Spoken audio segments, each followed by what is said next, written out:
Today we're going to answer the question, what happened to Mayor Tim Hanna? Welcome to The Local Perspective, and I'm Jerry DeShane. And my guest is the longtime mayor of the city of Appleton, Mayor Tim Hanna. Tim, thanks for being on the show. I'm here. Yeah, but the rumor is you're not running for re-election. How can this be? How can that be? Oh my gosh. 24 years. Long time. As mayor. And you know what? It's time. It's time. And several things went into making that decision. And quite frankly, it wasn't easy. I love my job. Imagine. I love my job. I love my city. That's not going to change. But this is the kind of job you don't get to sign up a year at a time. It's 4 years at a time.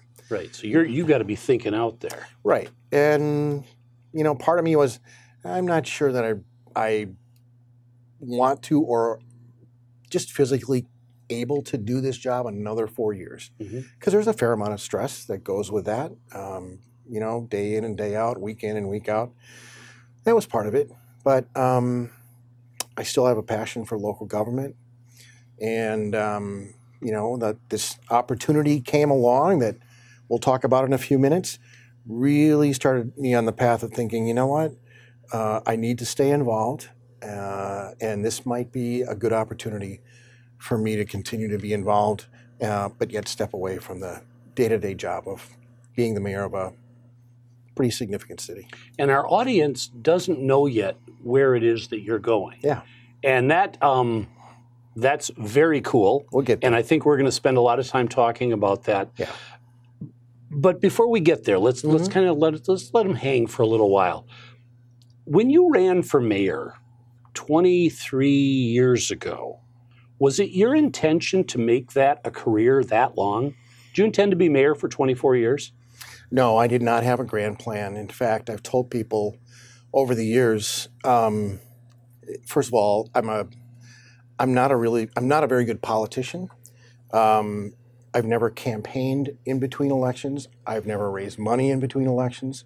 Once the election's over, my belief is you're elected to do a job, and I rolled up my sleeves and I worked hard for 4 years. And as that time frame would come up, I'd have to think about, okay, do I want to keep doing this another 4 years?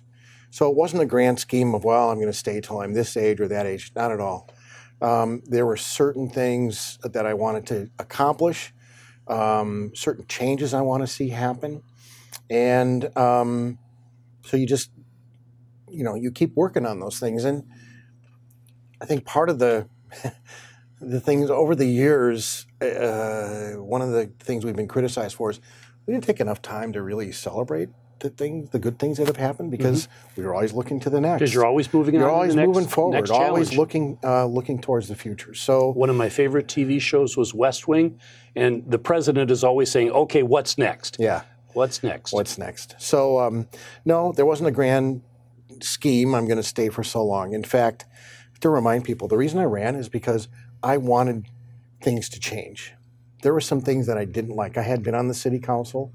They were doing things in a way that I wasn't happy with, and I had some different ideas. That's why I ran. It wasn't a case of, oh, I think I want to be mayor someday and now's the time.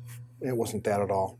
Okay. Well, and I remember another, you talk about projects, wanting to see this through or that through. Mayor Jim Schmidt from Green Bay stepped down a year or two ago, and he made the comment to me that it surprised him how long some of these projects take. But then the other part is it's never ending. There's always another one. There's always another one. And there's a big project in Appleton that you're working on. Maybe it'll happen, maybe it won't. Hope it does. But there's always something, is there not? Well, I said this when I made my announcement. And maybe we can talk about this for a minute. But being mayor is really, for me, it's not about the projects. It doesn't matter who the mayor is. There will always be projects. And some people said, well, why are you stepping down now? You've got these big projects coming. And my answer was, there better always be big projects happening. And really, I see my job as the mayor, especially coming now to the end of this career, is making sure the next person is set up to be successful. Making sure those projects are are in the pipeline, that we're ready to go, that we've done it the right way, that financially we're in a good shape. That's really what my job is. Well, projects are you better never be done in a city that is of any significance. Well, and I guess another way of looking at it, Mayor, is it that the mayor's job isn't so much to shepherd a project through as to create a community or facilitate the creation of a community where people want to do stuff? You're getting to the critical point there. Eventually, I'll figure this out. Yes. To me, it's all about culture. Mm-hmm. It's and that was one of my goals when I started. Was I had a private goal of I want to change the culture to one that the next person doesn't want to change, and I feel like I've accomplished that to the point where I don't think the culture inside City Hall or inside the city as an organization has ever been better. It's really good. It's healthy. Mm-hmm. People are happy. They know why they come to work. They know what role they're playing in the bigger picture, and that starts to spill out into the community. And there's a really good culture in the community. It's positive. It's forward-looking. A lot of people involved. There's a high degree of engagement. That's good.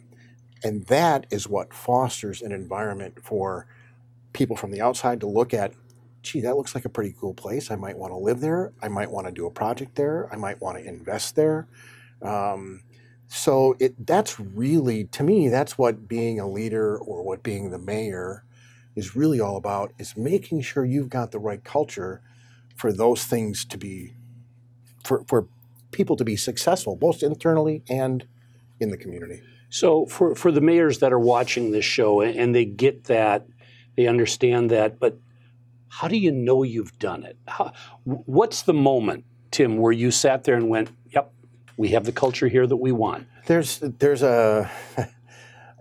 little things that happen. Comments from your employees, comments from the public. A lot of it's anecdotal. It's a feel, or when people start volunteering to you that, geez, I really love it here. Oh, there's a great culture here. I'm really proud to work for the city. I can't give you an example. It wasn't too many months ago, and I was down in our public works department, and I'm on my way back to my office, and up on a partition was just a sign, and the sign said, "If the plan doesn't work, change the plan, not the goal." And I looked at that, and I got to step back, and I went, yes. To me, that was a sign that the culture works. The culture is there. It's when your employees remind you of what the city's mission is. Okay. Not that you have to remind them all the time. It's when they start parroting it back and telling you, well, remember what we're here for. We're here to meet the needs of the community and enhance the quality of life. That's our job. And when that happens, I'm going, yes. I love it. So was it shortly after that, Tim, that you heard that echo back that you said, okay, what's next? Where does Tim Hanna go from here? It's like that needs to be sustainable. Yep. You need to have a good plan in place, a really good foundation, solid staff who understands it. I've seen staff change over the years. Their whole approach to work has changed because of the work that we've done, the cultural work that we've done, in a very positive way. And they will tell you, I'm not the same person that you hired. Mm-hmm. I'm different today. I think differently. I love it when my traffic engineer told me, yeah, I go to meetings with other traffic engineers, and they look at me and they go, what happened to you? and he's happy, because it's a traffic engineer who doesn't just think about cars. He thinks about people, and he thinks about bicycles and pedestrians, and he gets it. And so that's just an example of how that culture is really set in. So I've been feeling very good that we're in a good place organizationally. We're in a good place as a community culturally. So it makes it a little easier to make that decision that, well, maybe it's time. But maybe where you're going makes it even a little easier as well. It helped, yeah. So should we lift that curtain? Sure. You are the incoming executive director of the Local Government Institute. For those members of the audience who don't know, what is LGI? Where did it come from? Local Government Institute of Wisconsin was formed in, I think, late 2007.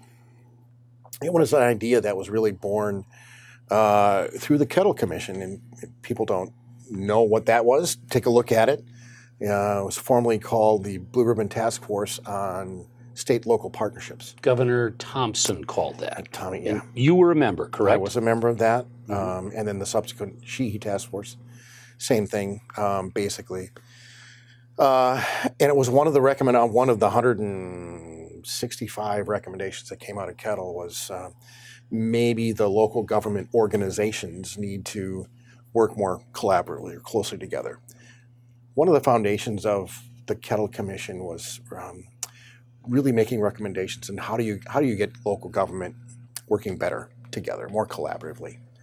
So LGI was formed when the Counties Association, the League of Municipalities, the former Alliance of Cities, and the Towns Association all got together. And I think part of it was, we're over in the Capitol, we're lobbying for things, and 98% of the time we're lobbying for the same thing. Sure, we agree. Shouldn't we spend more time together and figuring out if we can maybe leverage what we're doing? And the talks initially were the county, the league, and the alliance, and we said that there's somebody missing. We have to invite the Towns Association, and we did, and they accepted. And LGI was formed. Now it's formed as not a lobbying organization. That's done by the individual organizations, the lobbying. It's really done as a research organization to research ways that we can foster greater collaboration amongst all units of local government across the state. So over the years, we've commissioned a number of reports, and those reports are still valid. We've done some research projects, and I think we're ready to take this organization maybe to the next level and really push a little harder on that collaboration piece. LGI was set up by the four organizations. Gary Becker, the consulting engineer, formerly with Veer Becker. Gary did a wonderful job. He's retiring now. He's kind of moving on to his next chapter. Where do you want, I know how excited you are about this role. And in some ways, this is sort of the ice cream for you, what you've always loved doing. Where do you see it going? Where do you see it focusing as we move forward? Well, I hate to say this, but to me it's pretty simple. If we want more collaboration, then we have to find ways to build more trust. And the way you build more trust is through relationships. And so, every other month, representatives of those organizations sit at a board meeting. But it's been 12 years. We've never had the boards of those organizations in the same room. No, I'm not sure it's ever happened. I don't think it's ever happened. I think, so trust is built on relationships. And relationships are built when you get to know people. Right. We need to create more of those opportunities for our members to get to know each other. Not only within the regions where they exist, but even across the state. For whatever reason, there's a fair amount of mistrust between local units of government. Cities don't trust counties, and towns don't trust cities and villages, and there's reasons for that. But sometimes that can melt away once you have a personal relationship, and you just find those areas that you have in common. And not surprisingly, there's way more we have in common as local units of government than not. My guest today is the mayor of Manitowoc. I knew I was going to do that. Believe it or not, mayor of Appleton. I've aged. Appleton mayor. Yeah, Mayor Nichols won't be happy to hear that. Tim Hanna is the mayor of the city of Appleton and is not running for re-election because he's moving on to a statewide challenge to become the executive director of the Local Government Institute, a body set up to encourage collaboration among units of local government. So continuing on, Tim, there's a lot of collaborating going on now, is there not? Absolutely. What's missing? What are we not doing? What could we do more of? What's the gap? Well, let me back up a second because I don't know that everybody knows this.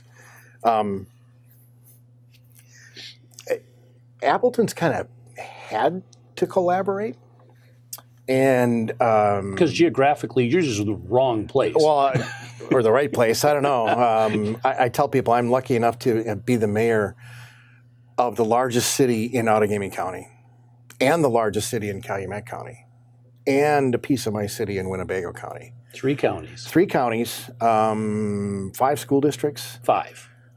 And so, depending upon where you live in the corporate boundaries of the city of Appleton, you will get one of 10 different tax bills. Does the woman that has to program the computer to do that? Do we pay her enough? You don't pay her enough. Wow. So, but step back a minute and think about the reality. And the reality is 3 counties, 6 school districts, 5 school districts, and all of these other municipalities that make up the Fox cities. Appleton, I've said this from the beginning, Appleton, we don't have our own economy. Right. We share a local economy with our neighbors. And that can be repeated all across this state, that there are these regional economies which have multiple counties and multiple municipalities. When you get down to the citizen level, it doesn't matter to them. And I know 50% of the people who live in Appleton don't work in Appleton, and there's a whole bunch of people who commute in every day who don't live in Appleton, but we share the local economy. So as local government, who do we work for? We work for the people. We ought to find ways to be as efficient as possible with the money that they entrust us to provide the services that they need. And that means working with our neighbors. Now, there's a lot of obstacles to that. But back to your question. Your question is, isn't there a lot going on? Absolutely, there's a lot going on. I think there's more going on than people realize. Mm-hmm. We happen to keep an inventory of all the things that we do collaboratively. Other governments, nonprofits, private sector, and that document's over 30 pages long. This is just the city of Appleton's collaborations with other entities, all focused on meeting the goal of our mission, which is to meet the needs of the community and enhance the quality of life. And when you talk about the community, Tim, are you talking about the city of Appleton? Mm-mm. No. Community and city are 2 different things. A city can be defined by lines on a map. A community is defined by relationships and people. I can't show you a map of our community. Community is really about people, and those people live and work across jurisdictional boundaries every single day. Why is it so hard? And I'll bring up, let's jump right to the really hard one. Yep. Fire departments. Yeah. You know, we have mayors, Mayor Soglin, former Mayor of Madison, a lot of fire chiefs have talked about how in many cases we have more equipment that we need in a geographic area. Mm-hmm. Our fire stations are not optimally placed. Mm-hmm. But boy, there are places, them's fighting words. You know, you don't dare talk about mergers. Why is it so hard? It's interesting. It's really the subject of the first report that LGI did was talking about what those barriers are. Lack of trust, no clear fiscal benefit. There's 6 identified areas that have to exist for a strong collaboration. Mm-hmm. Fire departments they're funny things. It could be the level of professionalism. It's really hard to merge a paid-on-call department with a full-time department. Sure. Or a volunteer department with a paid-on-call department. Different levels of service, different expectations, different willingness to pay for what a combined department would look like. You know, people don't want to pay until their house is on fire. Then it's like, I don't care what it says on the side of the truck, right? Bring me the best. So fire, a lot of times the precursors are mutual aid, automatic aid. Mm-hmm. We've got some of that going on. We've had mutual aid with all of our neighbors for many, many years. And now the last 5 or 6 years, we've had automatic aid with two departments, Grand Chute and Neenah Menasha Fire Department, and it helps coverage.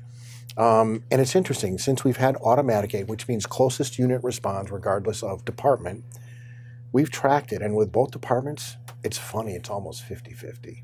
So it's really not, the imbalance in service provision is not that big. Right. So it can be done, but again, I think one of the critical pieces is trust, relationships. I'll tell you one that didn't work. We tried merging with Grand Chute, Appleton and Grand Chute Police Department. And all the pieces were there, and it should have worked. But there were a couple egos that got in the way, and the thing that undid it was, what are we going to name the department, of all things? But in spite of that, we have a better working relationship with that police department than we've ever had. We didn't quite get to the full merger. What we did was we have 6 new agreements with Grand Chute in a number of different areas where we work much closer together. Tim, to what extent does the way we pay for local government services help this or hurt this? It's one of the biggest obstacles, I think. The property tax and what we used to call shared revenue? Shared revenue, levy limits, just the revenue stream for local government, period. Much has been documented, especially recently, that Wisconsin is an outlier in the way that it pays for local government. The only source of revenue that I have really any control over is property tax, and that is greatly restricted by the state. Restricted to the fact that I can only raise my property levy by how much I grow my tax base due to net new construction. I was about to say, not just inflation or market value, actual 2x4s. Correct. So the problem is, for local government, you start with the money, and in order to generate more money to pay for increased cost of services, I have to grow my tax base based on net new construction, which means when there is somebody wanting to build a new business, apartment building or whatever, I have to convince them to build on this side of the street, not that side of the street. Regardless of what the broader community Correct. Or common sense would say. Correct. It goes against the whole idea of working together for the good of the community, and it boils it down to, we need to compete for the good of the municipality. So is there a simple solution to this, Tim, or is competition inevitable? No, I think there is a solution. Kettle Commission had a solution, and it's really based on looking at the state with a little bit different lens, looking at those regional economies and putting a system in place where those regional economies benefit from growth within the region, and that growth is shared somehow. So that's number one. And number two is, we've got to look at the mix of revenue that is used to support local government, period. We cannot continue to be solely dependent on property tax. People hate the property tax. It's just not practical. And I've been questioning just myself, is it still the appropriate tax to pay for a lot of these municipal services? At one point in time, property was a sign of wealth, and so you taxed it to pay for services. And then we went through this long period of helping everybody achieve the American dream and home ownership. And is home ownership really a good measure of wealth anymore? Not if you're in a fixed income. It's exactly, right? And it's the reason why so many cities are going away from, for instance, assessments for special assessments, right? Because those people on fixed incomes who've lived in their house for a long time can't afford $4,000 or $5,000 special assessment when you fix their road anymore. So looking at other ways to pay for those infrastructure improvements. That's just one example. What do you hope, as the leader of LGI, how do you hope to use that organization to address this issue? So follow this logic here. We need to have the organizations themselves be more collaborative. So we need to create opportunities for the leaders of the organizations to establish better relationships, which then can lead to more trust and maybe more collaboration. I want to find the common ground between all the organizations, that foundation that we can build on together. And I know it's there. I'm not sure what it is, and I want to do a lot of listening the first several months in that new role to find that good, solid foundation that we can build on as local government across the board.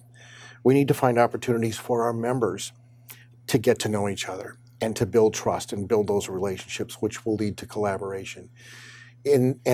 So if we can harness that and have all these people in local government speaking with one voice and educating our citizens consistently about the need for change, the need for revenue change. And by the way, that does not mean higher taxes.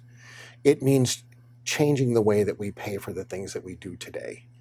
And in fact, I would argue that if we can foster more collaboration, we can be more efficient with local government. I know it. I've done it. I've seen it. We can do it. We can do it across the state. We can use tax dollars more efficiently. We just have to have a source of revenue that more reflects what's happening in the economy. Right. And less emphasis on competition with our neighbors. I want Wisconsin to compete with our neighboring states. And quite frankly, when you really step back, we should be collaborating with our neighboring states too. Mm-hmm. Yeah, there's no real end to it, is there? There is no real end to it for ultimate success. But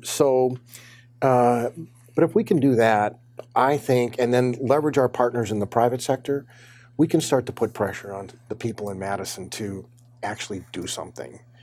One of the things LGI did was they took and pulled all of those state studies over the last 50 years, starting in the 50s, that looked at the relationship between the state and local government. Mm-hmm. And they put them in one place. And I printed them out, I got a stack of them. Bedtime reading? I started going through, and it's amazing the things that were said in the 50s and 60s still apply today. The problems are the same. All of these studies, you bring together the smartest people in the state, they spend some time together, months together, they come up with recommendations, and that's where it stops. There's no political will to implement the recommendations. We have to create that political will because the problems are still there, the issues are still there, but I think we create that political will by using the people. And we use the people by having all of local government work together to educate them on the need for change. Fascinating. My guest is the mayor of Appleton, Tim Hanna, who is not running for re-election after 24 years, kind of astounding everyone. We assumed you'd be there forever, but is moving into an even more exciting role as the executive director of the Local Government Institute. You've been listening to The Local Perspective. I want to thank the folks at Wisconsin Community Media who do this for us. I'm going to give Tim about 30 seconds for the closing comment here, so prepare yourself. Okay. But I do want to thank the people of Wisconsin Community Media who distribute this, and especially the crew at Fact TV. We're their host today. Great studio.